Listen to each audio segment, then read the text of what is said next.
are catching up the shir from Shabbos for those that missed the shir in person before Mincha. And today is the 26th day of the month of Tishrei, Taf Shin Pei Vav, and we are at the bottom of Daf Mem Vav Amud Aleph of Maseches Pesachim, continuing with the Mishnah that we left off with, 3 lines from the bottom of the page, going on to Mem Vav Amud Beis, which is our Amud for today. And the Gemara, the Mishnah is dealing with an interesting question. If a person is making matzahs on Pesach, making them on Pesach, that's the situation that's going on. And the halacha is that when you make the dough with matzah, you have to take up challah, you have to be mafresh challah.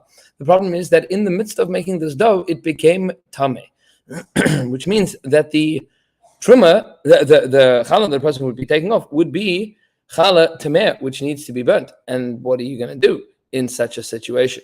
Says the Mishnah as follows: how are you going to separate the challah that is tameh on yantif? Rebbe Eliezer says, the way to get around this is not to call it challah until the whole thing is baked. Because the moment that you call it challah, now it needs to be given to the kohen, and it cannot be eaten by the kohen. It would need to be destroyed, and you can't destroy it in yantif. The problem is that if you call it challah, then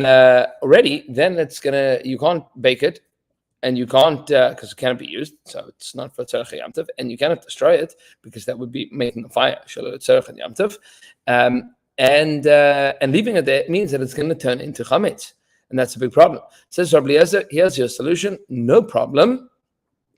You need to separate it, but not call it anything until after it has been baked. Ben Beseira says tatil b'tzoyne. Says the best way to do this is separate it in the normal way. Separate the kol challah and then put it in cold water. Freezing it until natam. That'll prevent it from becoming chametz. Amar Rabbi Yeshua says, Rabbi Yeshua, what's your problem? This is not the chametz that the Torah told you you're not allowed to own on Pesach. The Torah says, don't own chametz. Don't have chametz in your possession. But this is not the chametz that we're talking about. Why? Because this doesn't belong to you. It doesn't belong to you. We'll discuss what exactly that means in a moment in the Gemara. What do? You separate it and put it aside until natam. If it turned into chametz, it turned into chametz. No sweat off your back. Says the Gemara. It sounds like Rabbi Eliezer and Rabbi Yeshua are arguing about the concept of tavas hana. Tavas hana means that if I am separating challah, so I have the right to give that to whatever kohen I want. I'm not allowed to keep it. It doesn't belong to me, but I have the right to give it to somebody else. I have the right to give it to whatever kohen I choose, and strictly speaking, I could sell that right to somebody else. I could say for $50, all of the challah that I'm separating this week goes to whichever kohen you choose. How does this make sense within the context of Machlokas? Says the Gemara, Rabbi Eliezer Savar Tavas Hana moment. Rabbi Eliezer holds that Tavas Hana, that this right to be able to decide who the challah is going to, that is a monetary asset. Rabbi Yeshua holds differently. Tavas Hana in a moment. It is not a monetary asset, meaning that the challah that I have, while I'm not allowed to eat it, I have the right to give it to somebody else, which means that there is a tavas hana that I retain within that challah, and therefore it is mine. And says the Gemara, it sounds like that's the machlokes going on here. Says the Gemara, no, you don't have to say it like that. You can say that everybody holds a tavas hana. It's not really money, because I don't really have rights to the challah itself. I have the right to distribute it to somebody. But I don't actually own anything within the challah itself. What are they arguing about? They're arguing about the principle of hoil, which you've seen in a number of other cases within our Masechta. Rabbi Eliezer is of the opinion, Rabbi Eliezer says, if you wanted, you could go to a Beis, to a Chacham, and say, I made this piece of dough challah, and I would like to ask Hatara on that. I'd like to control Z. I'd like to undo the status of challah on this piece of dough, and I'll pick something else to put it onto. And that is absolutely permissible. And once you do that, it returns back to being your money.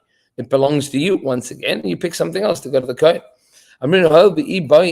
Since you could ask about it, it is still his property. Rabbi Yeshua says, we do not have this principle of oil. That doesn't mean that you can't ask about it. It's just that since you can't be matter it, through speaking to a chacham be matter the neder, it's just that the fact that you have the possibility of doing so doesn't mean that it's still functionally your property. Says the Gemara Itmar, we have a statement like this: if a person bakes from Yom Tov to Chol, from regular first day of or second day of Yom Tov to Chol, to a weekday, Rav Chisda says, look, you get malchus for that. Why? Because you baked on Yom Tov, Shalom L'Tzarech Yom Tov. The pasuk says, Hu levadai yaseh lechem. Whatever is necessary for you on Yom Tov, that is what you are allowed to do. Something that's not necessary for you to be doing on Yom Tov is a violation of Yom Tov, and therefore would incur a punishment of malchus. Rabbi says, like you don't get malchus. What's the machlokes here? Rav Chisda says like that you get malchus for it. Says Rav Chisda, I don't believe that we apply the principle that if you can bake as much as you want on Yom Tov, because if guests were to arrive, you would be able to feed them. Meaning, if you bake from Yom Tov to Chol and all of a sudden a whole bunch of your kids come home with 20 guests and they say, quick, we're all hungry, give us food. So you give them whatever you bake for the next day. So you ended up baking for today. That's the principle of Chol. It is fitting for him on Yom Tov, and therefore you're not chayiv. Rabba says, like you don't get malchus, I'm in Ha'il, because we do believe in this principle of Ha'il. We say, if guests arrive, you would feed this salt to them, and therefore you didn't actually make it for Chol. You made it probably for Chol, but if guests would have arrived, you would have used it today, and therefore it is not that you used it for Chol. Rabba says, according to you, that we don't have this fundamental principle of Ha'il. How are you ever going to bake from Yom Tov to Shabbos? How are you going to bake from if you have a 2-day Yom Tov, right? Meaning you have Friday is the first day of Sukkot, and then you're going to have Shabbos being the second day of Sukkot. How would you ever pull off a trick like that? Sukkot is probably not, because I'll do Rosh. About the Pesach, but let's say Erev Pesach, Pesach that falls out on the first day of Yom Tov, you can for sure have, right? Pesach that falls out on Erev Shabbos, you can for sure have. So about the Pesach also wouldn't work out, but in Chosar and in the days of the base of English, it would certainly work out. So you have 2 day, you go from Yom Tov to Shabbos. So you need today would say you need an Erev Tavshilin, which we'll see in a moment. So how would you ever be able to do that? Amalei says, Mishum Erev Tavshilin. I have an Erev Tavshilin. What's the problem? What's the problem? Says Rabbatim, hold up a second. How does Erev Tavshilin work according to you? Mishum Erev Tavshilin Sharin Nesirim Daraisa. If it is fundamentally also for you to bake anything on a Friday to be used on a Shabbos, that's an Issa Daraisa, because you don't believe in this principle of Ha'il, which for Rabbah is the operating principle behind Erev Tavshilin. That's how the Gemara says in Maseches Beitza. So then how are you ever possibly going to have an Erev Tavshilin to get around the Issa Daraisa? Amarle, he says, Midaraisa Tzarech Shabbos Nasim B'Yom Tov. He says, no, you're wrong. On a biblical level, Tzarech Shabbos are fine on Yom Tov. Hulavadi Asalachem does not preclude you from making food on a Friday to be used on a Shabbos. There is no such din in the Torah. Hulavadi Asalachem, where the Torah says you have to do whatever you have to do for you on Yom Tov, includes whatever you would be able to whatever you need to do in order to be able to make Shabbos. Rashi says, Midaraisa tzorech Shabbos nasim b'Yom Tov. The pasuk says, Ach asher yachal l'chol nefesh, that which is made l'chol nefesh, that which is made for all souls. That's what you're allowed to make for Shabbos v'Yom Tov, chad kedusha. And Shabbos and Yom Tov is one kedusha, the Tarvai Shabbos Zikri, because both of them are referred to as Shabbos. V'chi heichi de mutar levashel lebay b'yom mutar levashel machar. And since I'm allowed to cook for today, I'm allowed to cook for tomorrow, because I'm moving from one kedusha to another kedusha. It is not a shter in the kedusha of Yom Tov. That doesn't take it out of it. Says the Gemara, Rabbanan who the Gash b'Gzera, according to Rav Chisda, the Rabbanan were the ones that made a Gzera that you're not allowed to cook from Yom Tov to Shabbos. Why? In case you say that it's always permissible to make food from Yom Tov for the next day. Erev Tavshilin is le'hekera. And how did they permit it? The Rabbanan said, but since on a fundamental level midaraisa it's mutter, and the only concern is that you would end up thinking that it's permissible to cook on Yom Tov for any other day afterwards, not just for Shabbos. They said you can do so with an Erev Tavshilin. Why? Because an Erev Tavshilin is a heker.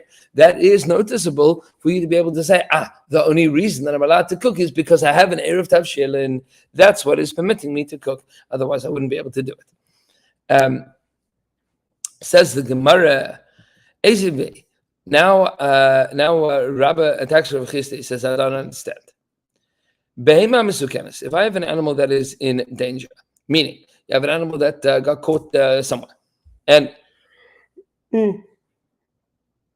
it's not a treifa,